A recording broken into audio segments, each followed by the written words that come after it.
Okay, good morning. This is a video that I'm putting out there because I just couldn't sleep. Woke up at around 2 a.m. in the morning, local time. So I'm a thinker. Anyway, just naturally, but just to get straight into this, and let me just let you know if you're the type that likes very structured communication and everything be in the form of lists, like 7 things you need to know now, or 10 tips for knowing how to talk to people and influence them, then this is not the video for you, because I'm definitely going to ramble just a bit.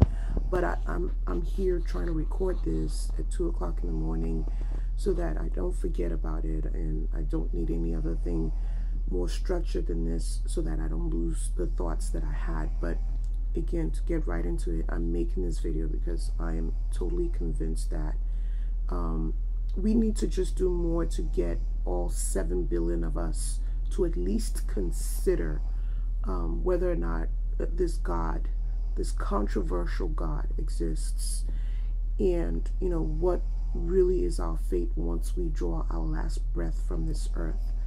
I say this because at least if you consider it, at least if you try to seek out that truth for yourself and not wait for other people to tell you what to do, then you've given yourself a chance. And if at the end of your journey or your search you still come up and say that there is no God and all of this is just mechanical, then at least you've tried. So that, to me, that's way better than not even searching at all and just writing off everything because you just don't want to give anything your consideration. So here's why I'm making this video, because if every one of us who are convinced, and just to let you know, I'm utterly convinced that there is a God and his true messenger is Jesus Christ, who himself is God. So it's not like we have 3 gods or anything as a Christian, but that God had to come in different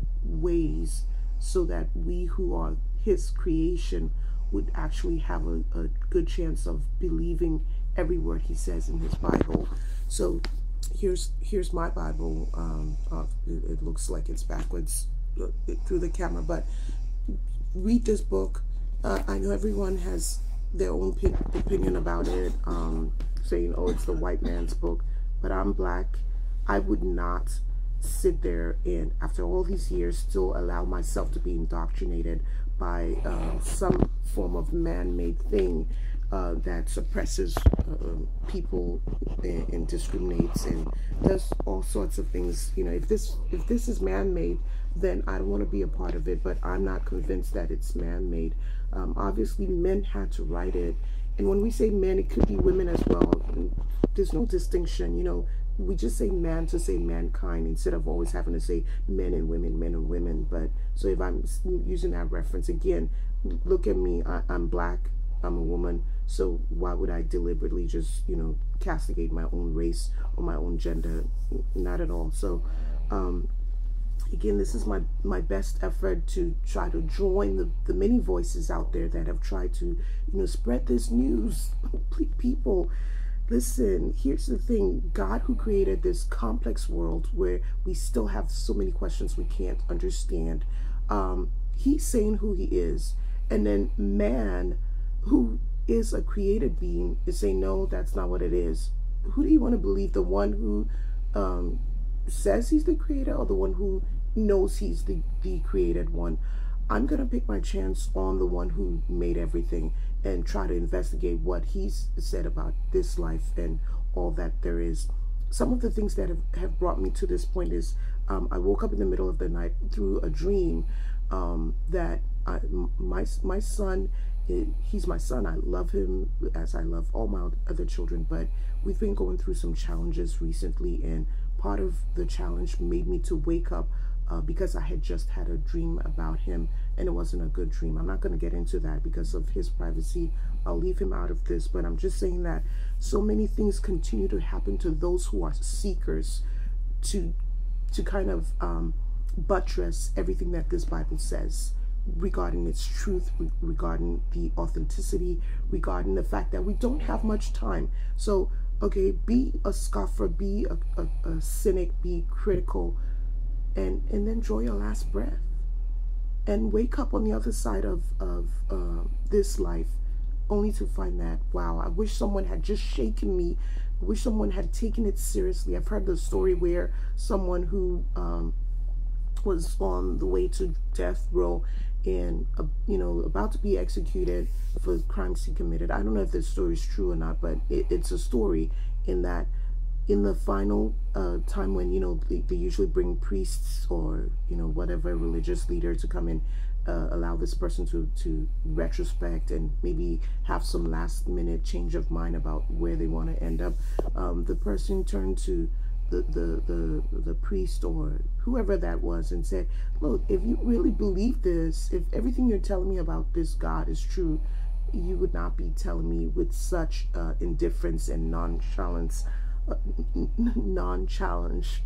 Okay, I'm not saying the word right, but just kind of, I don't care what decision you make, but no, you would be so passionate about telling me that, listen, your last breath is at hand, and after that you're gonna go straight into a fiery hell. People hate that thing. Like, why would a good God do all of that? Okay, why would a good God even allow us to live when we reject him all the time? If you created anything, let's take the things that people love so much in the world nowadays, technology, computers, phones, whatever, smartphones especially. Like, if you were the creator of it, I don't see a Steve Jobs or Bill Gates going to the phone and saying, oh, phone, you don't like me, so let me make you better. Well, actually they do make things better, but the thing is, they would never let a phone dictate to them what to do. Well, I know some people do that. They do let their phones and their computers and their technology dictate what they do, but pretty much it's because they allow them to.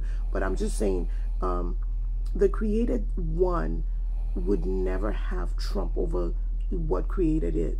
There's no way, because our minds are just different. Like, because I'm created, I cannot know more than the one who created me. So how can I now be the one to direct them as to what to do? Why did you create me? Those, why do bad things happen to good people, or good things happen to bad people? Who's bad, who's good? All of these kinds of questions. Why do young children suffer, if not hunger, then sickness and disease, pain, suffering, molestation, abuse, neglect? Why do children who haven't really done anything in life at up to a certain point to say, oh, that warrants why you're suffering? They're the most innocent of all human beings. Why do they have to go through things that are so unfair? We don't have the answers to that. I don't care what some people try to explain. Yes, I appreciate that they try to make us all explain these things, but we don't have the definite answer. But just because we don't have an answer doesn't mean that this whole created world is an anomaly or a happenstance, something that just came into being because nature. What is nature anyway? It's able to design everything precisely? No. That it cannot be, because in fact the world today isn't so precisely designed. Disasters, natural disasters, not man-made, because someone else will say, well, men did this and that, but just naturally there's still things that happen through no fault of anyone. The tidal waves, if I go to weather, people say it's climate warming, so I'm not going there. But let's look at, does any human being cause volcanoes to erupt and destroy whole towns and villages and cities, or anything else? Earthquakes, okay? How did man impact the existence of earthquakes and so many other things about nature in and of itself? Some of it's so pristine and beautiful. The oceans, go under there. I've never been into an ocean that deep, but you can watch nature movies and other nice naturalistic shows that show you the beauty of the world, the beauty of the universe. There's beauty, and then there's horror, when it comes to natural disasters. So all of these things, if it's just nature, either nature tends to chaos or it tends to design. Again, I'm saying most of this as a lay person, so if I'm saying it wrong, you've got to forgive me. But the point I'm trying to make, and I'm trying to make this video as quickly as I can before you get bored and move away. But even if you get bored and move away, I'm urging you, please seek God. Forget about all of the charlatanry that goes on out there. Of course, people will try to abuse a good thing. One wise teacher said, and I have to give credit to where it's due, people like Hank Hanegraaff, which I just recently found out he moved on to Eastern Orthodoxy. I don't know what that means. I was trying to read up on it, but again, the day is so full of so many other things that I have to learn that I didn't get to know what that meant. But for a long time, I listened to the Bible Answer Man, and one thing he was always saying is that, you know, there's so much counterfeit out there. People are fooling people. There's just craziness all over the place. You don't have to worry about learning everything about what's counterfeit. What you need to learn about is what's the truth, so that whenever you see something that's counterfeit, you'll recognize it for what it is because you already know the truth, right? And his illustration was that, you know, there's this counterfeit money, but instead of trying to figure out, you know, all the other ways that people might try to create counterfeit money and study those, just study the real thing, so that when counterfeit comes, you know it's counterfeit because you know the real thing so well. So the same thing applies to the truth. Find the truth, find it for yourself. Yes, you can use the aid of teachers, great pastors and leaders who have not given up their faith, who speak with conviction, because that's some of the problem. There are many people, men, women of God out there that is just bringing the word with such indifference and lack of faith that, of course, if you who's saying this thing, you don't believe it, but you're trying to get others to believe it, that makes no sense. And I don't blame anyone from not believing such a person. But if you seriously seek God, as he says, if you search for me, you will find me. If you search for me with all your heart, that's in the Bible. But seriously, if you're a true seeker, you're gonna find the truth. Maybe not the whole truth, because we will never know everything as it should be known until the other side, but at least you'll begin to examine and find out these things. God still does speak to us in dreams and visions according to his word. He said it. And once you start seeking, as you're reading his word and praying, God, show me this truth, show me this truth, you will find that you'll find a series of events that will help lead you to where you need to go, even not just in the natural world, but also through dreams and visions.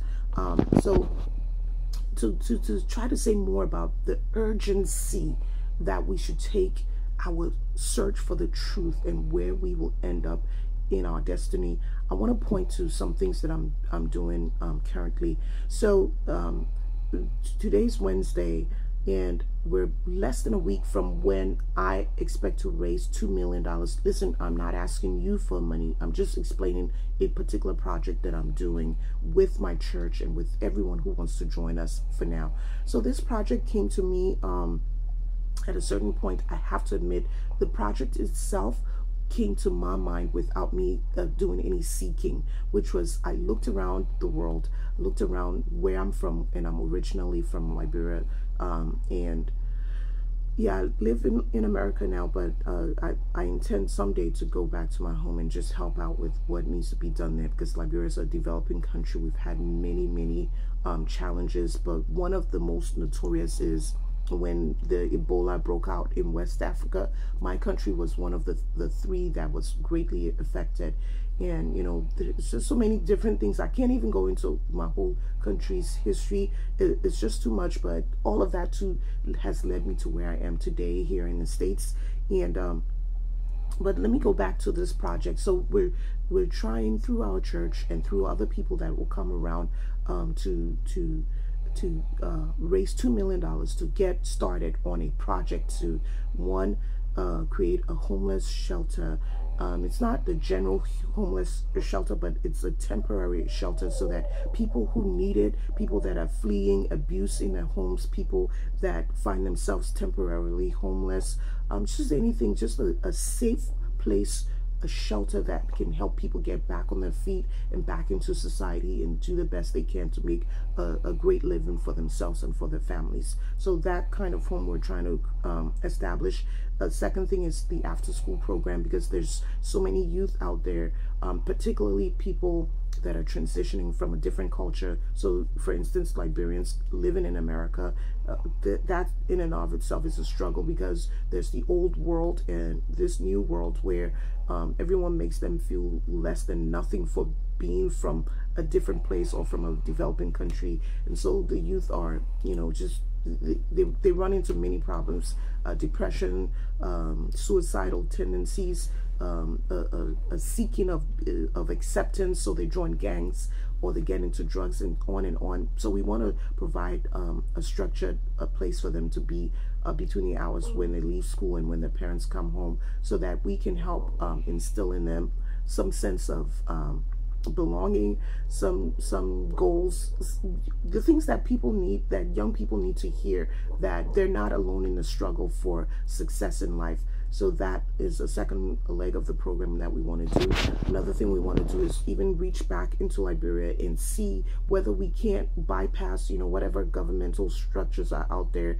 People talk about corruption, talk about the problems with our leadership and whatnot. I'm not speaking politics here at this point. I'm just saying, instead of us waiting for the perfect government to come and do all the things that it needs to do for the vulnerable groups in the country, we want to start just going back there and helping farmers to rise above the subsistence level, where they're, you know, just planting a little bit for they and the families, but to go to extend it to where they can supply countries and communities, and then make a viable living and even become wealthy from agriculture. Also a vocational school to help those, again, youth that, you know, are pretty much past the age of sitting in the traditional classrooms, but they can still do the plumbing, electrical work and other things through a vocational school, so that they too become viable. So those 4 projects, and also portion of the money would be used to put back into investment accounts, so that we don't have to go back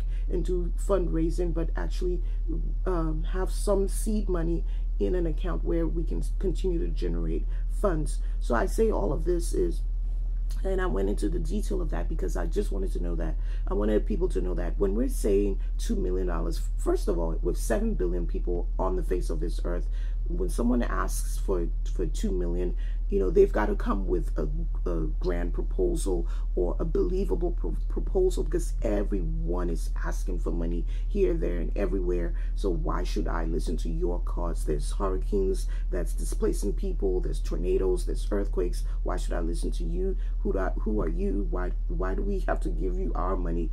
So again, you don't. It's definitely voluntary, and it's up to you. But I wanted to go into the details of that, and you can look at more details on our page. It's a Hand Up Works, because we were trying to say it's not a handout, it's a hand up, and it does work. If you lift up someone from their depression, and I'm not speaking of the emotional depression, but I just mean when they're so downtrodden in life, you can give someone a hand up so that they come out of that, or at least you help them to do that, and they can now fend for themselves based on the initial help you gave them, so that you can move on to the next thing, next person to help, so on and so forth. So handupworks.org is the site if you want to find out more about what we're trying to do. But here's the thing: when we set up that project, there were 2 things. Like I said, the idea came to me on my own. It was no vision that I had. However, the date that we have set for the climax, where we expect to be having 2 million or more by there's a date. It's October 23rd, which is less than a week away, because today is Wednesday, and October 23rd 2018 is on a Tuesday, and we expect to hold a concert with our Liberian ambassador, Maren Cassell. She's graciously said she will work with us and lend her face and her, you know, her how do you call it, whatever you call the stuff that celebrities have. She's working with us and graciously allowing us to use her her reputation to try and hold this concert, which would be the climax. At that point, we're expecting to just put the finishing touches on the fundraiser. So because it's it's time based, I'm just looking at how far we've gone. I think we raised only about 1,600, and we're trying to raise to be at 2 million by that time. So mind you, the reason why I know it's going to happen is because the 23rd was not set by me. That was something that came to me in a dream, and it was after so many other things that I do believe, and I could be wrong, but I do believe that is the date that God would have me put as our climax and an end date to get to this 2 million. So it's like, oh my goodness, even when you're speaking to, I'm talking about spiritual men and women of God, people that I know and I trust. They're not, pretenders. Their faith is authentic. I mean, who knows, to the degree that you can tell from the outward, right? We never know someone's heart, but I mean, the way they carry themselves, the way they speak about the gospel, even those people, I can hear the doubt in them regarding whether or not we'll reach the target. I do not care, because not that I don't care about the opinion. I respect them highly, but I don't care about whether or not someone believes what I believe, because that's not what's important. They don't need to believe. The dream didn't come to them, the vision didn't come to them, and if God wanted to reveal it to them, he would have by now, so that they would stand 100%. But God doesn't also always work that way. He's not required to do it the way we think he should do it. So I just go along with what I believe is what God has said, and I know it because since I did start the project, there's many things that have been bringing confirmations. Speaking of women of God that came into our church and spoke about a project that God has sanctioned, and then just my own personal things. So confirmation here, confirmation there. I'm so confident that we're going to not just meet but exceed this goal within less than a week. Even though from the time that we set this date, it's been over a month and we've only raised that much, but still I have the confidence, because it's not me, it's going to be God. But I say all of this to say that it's an example of how twisted we are in this world. Because I recall when I first started coming on Facebook and other social media. I'm not even everywhere on social media, but what I am doing a lot of times is when I first came on Facebook, it was brand new stuff. I can't remember when. It must have been 2008 or however long ago, but in some of the stuff that I did, I posted a video of a child that was being brutally beaten, apparently by its own mother, and it was such a horrifying video. That video made me stop even just clicking on any video on YouTube and other social media, because I was always afraid of what I might see next. Because now with all this access, you see horrors all over the place, whereas we didn't know before. But that video garnered about over 3,000 views on my page, not to mention that it went viral elsewhere because it wasn't my video originally. So lots of people became my friends. If you look at my page, it's about 1,500 friends and even more followers, and it was all because of that video. And I understood that. I was like, at least people care about these kinds of things. And that was, as sad as the video was, but it was still good to know that people care about such things happening, and that, I was like, goodness, at least I know that if I can ever find a way to help counter that kind of abuse and that kind of neglect or whatever ills there are, I would have a following. I would have people to support it. So that went away, and all these other years passed, and I wasn't able to do anything concrete until now that I'm thinking of this project. It's concrete. It's an answer to some of the ills. Of course, not all the ills, but it's good to just do whatever you can. And there's no following. I tried to post it on the same place where I had posted this other video. Granted, it's many years later, but people are on the internet all the time, and if they saw that first video, I don't know why they can't see this other one. But what I'm trying to say is that we're just twisted in this world, because some of the same time that I put up this project, I also put up a new profile picture, and I got lots more comments on the profile picture, which wasn't the point, and I was humbled by that gesture of people liking the picture that I posted. But I was like, that's not even important. Like, if I look like a cow or whatever, I know some people will be making comments about this video about my looks. It's not even important, because looks don't matter in the grand scheme of things. Like, when you're drawing this last breath, you will not care whether an ugly person told you the truth about the truth. You won't care. You'll actually even be so upset with all the other great looking people that never spoke the truth to you. So I'm just saying, you know, in this world, we have criticism of this, criticism of that. We say, oh, a bunch of white people wrote this to suppress black people, and so I believe that this is the age of knowledge and of freedom. You know, anybody who still believes the Bible is definitely backward and close-minded and all of these other things. But I want to repeat something that an atheist said. This was a lady, very eloquent, she was just engaging, and she was in a debate with David Wood on the internet. I forget her name, but the one thing she said that struck me was that, you know, just because we don't know everything about the universe doesn't mean we have to explain it away by a God who doesn't exist. So I was like, that's well said. But then at the same time, just because we don't know about God means we need to explain him away with the mechanics of this world, to say that everything can be mechanically explained. There is something more than what we see. You know that.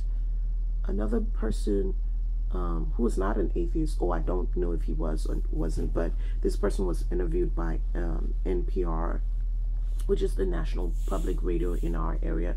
It's actually national, so they have NPR in different states and whatnot, and I'm in the state of Pennsylvania, just in case anyone's wondering. But they had an interview. Again, I can't remember the specifics, but what struck me about this interview was that they had someone that was a neuroscientist, you know, people that touch the brain and everything, and they asked him the question about whether he believed God. This wasn't about God at all, but for some reason the interviewer asked about God to this neuroscientist, and the person was like, you know, whether there is or there isn't a God, I can't say. You know, I'm not sure. I'm a skeptic. I'm a doubter.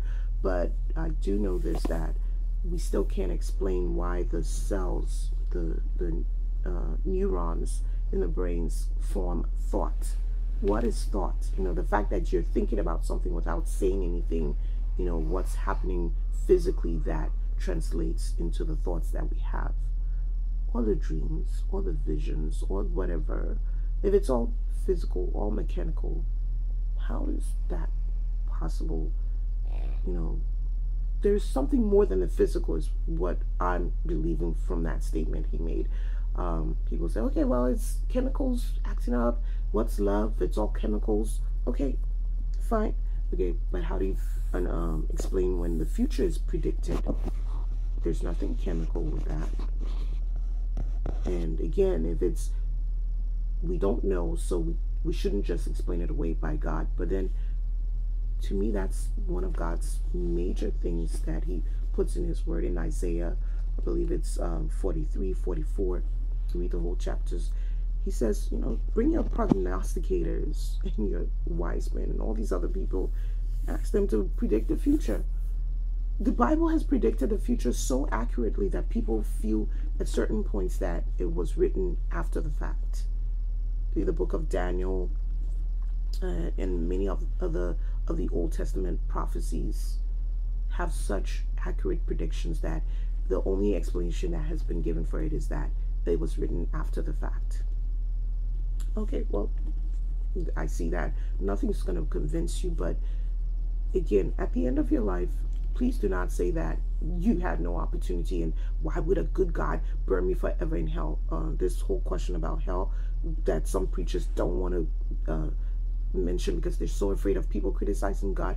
I say to preachers, just be faithful to the word of God. Let people bring on their criticisms of God. Let them, spew out of their mouth the things that make them question, how could a good God allow babies to suffer? And should babies suffer? No, not in our minds. But again, God is able to answer all of our questions. Poor baby that suffered and died is in a better place. That's not why they should die, but I mean, when you talk about their suffering, once they're out of this world, there's no more suffering. Once they're out of this world, there's no more suffering. So right there, at least there's a quelling of the suffering. At least. I'm not, God, I'm not justifying any cruelty done to children. But sometimes it's not even done to them. It comes on just by the very way things happen. Like, okay, if they are involved in an earthquake, caught under the rubble, whose fault is that? It's outside of anyone's control. So only God would be the one you would say, oh, I hold you responsible for this. But he's not afraid of our questions. He doesn't stop being God just because we have these questions. When you read the Bible, definitely there are places in there that I do not understand, and you won't understand, and the greatest minds will not understand. Like the Tower of Babel, I just read, I think it was in Genesis 11, where God comes down and says, it says he comes down to see. So if he's God, how come he needs to come down to see? He should already know these things. So the question, why would he come down to see? Or when he tells Abraham, now I know. Didn't you already know, God? So, and the way some people have explained it is that a lot of times expressions are used just for our understanding. And that's fine. But there's still so many other questions about the way things are placed in the Bible. I have those questions, and I'm sure so many others have those questions. But just because someone can't answer satisfactorily, should I throw out the whole Bible when so much else is true? One other thing that came to my mind is that people debate the Old Testament, the authenticity. Did the Red Sea really split? Did the flood really happen? All those great and grand things that definitely are miraculous. There's all that debate. But the New Testament, people don't debate it that much because I guess you don't see those grand things in the New Testament as much. People are still brought back to life, true. But even today, 2018, people have come back to life. Whether through faith or whether through some mechanical process, people have come back to life. But the splitting open of the Red Sea and other things like that doesn't happen. We don't hear of that today. So like, oh yeah, it's fairy tale. Well, my only explanation is that, first of all, God owes us no explanation.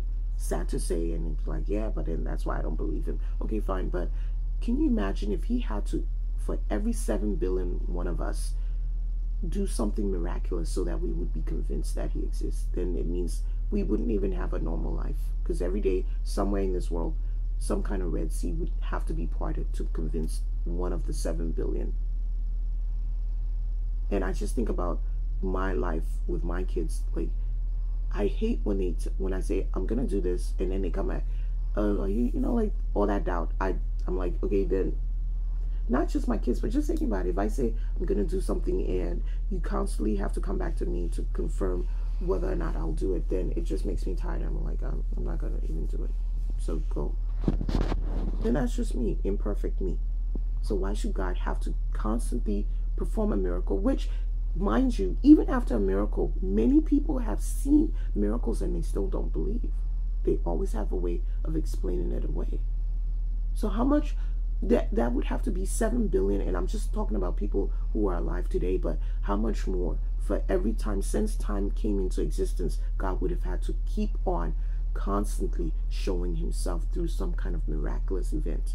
Life wouldn't even be normal, because that we would all become exhausted with how much miracle had to happen. Unusual things No, he's set this world into place, and he has his laws that are going on. He knows what he's doing, and it's all going to operate that way until he gets ready to do the next thing, which is bring the end of the ages to pass. And so many other questions. Why is he waiting this long? Like, people in their day, they felt that the world was about to end. And so we feel this day the world is about to end. Who knows if another 2,000 years is supposed to pass before the world comes to an end. So when is it going to happen?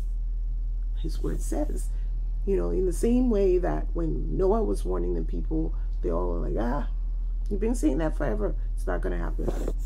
And it happened. And only 8 people believed. So is it going to be just 8 people of the 7 billion? God forbid. Please. It's got to be more. I know I'm not done. When I was lying down thinking about all these things, there was so much coming to my mind. But I just want to say that wherever you are in this world, seek out. Just type it in YouTube, not even Google, because Google is a mix. It has videos, it has audio, it has documents. Some people don't like to read. I like YouTube because it's a video, so you can just watch a video and you can learn so much. For the doubters, start by just, you know, seeing if you can read through the Bible. Is it a hard read? It can be, but there are places where you're just going to sail through because there's such interesting stories to help you understand, you know, the progression of things. And for the hard parts, there's lots of materials to help you go through them. You don't have to rush. No one's chasing you. There's no race here. It's just a quest for the truth. If you want to read other books, I haven't done it.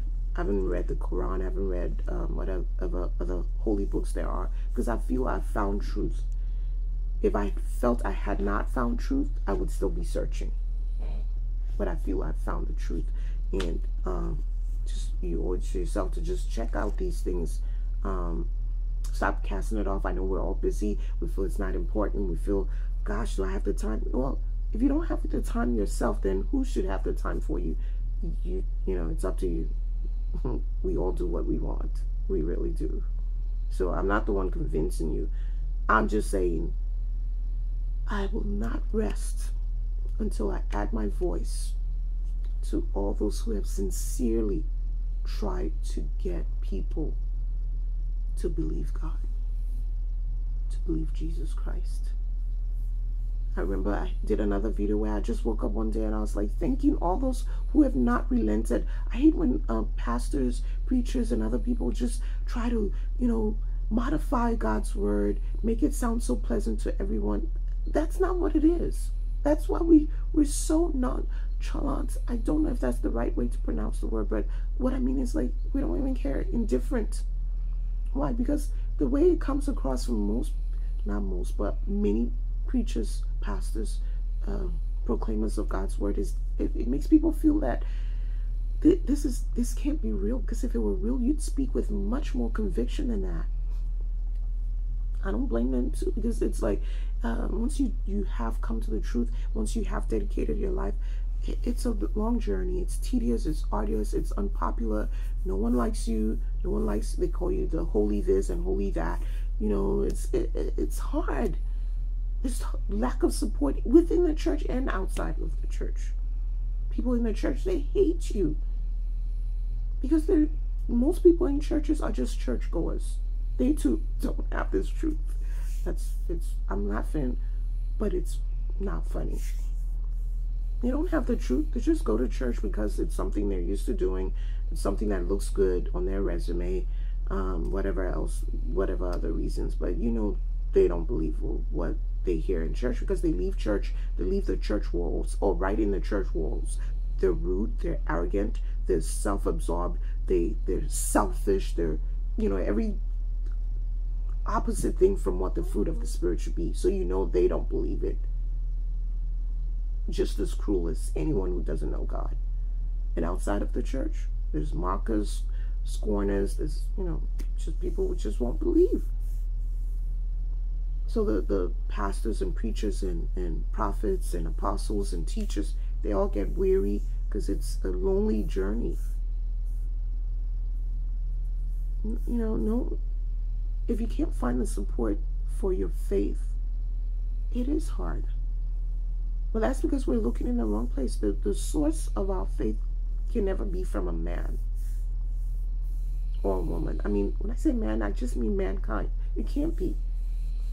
It's got to be from within. It's got to be from above. When I say within, I don't mean that let me look inside and find out who I am. No, I mean it's got to be organic, so that it can be real, and then it's got to be by the Holy Spirit of God. When Holy Spirit is working in us, we will always quest for the truth, and we will always find the truth. That's His promise.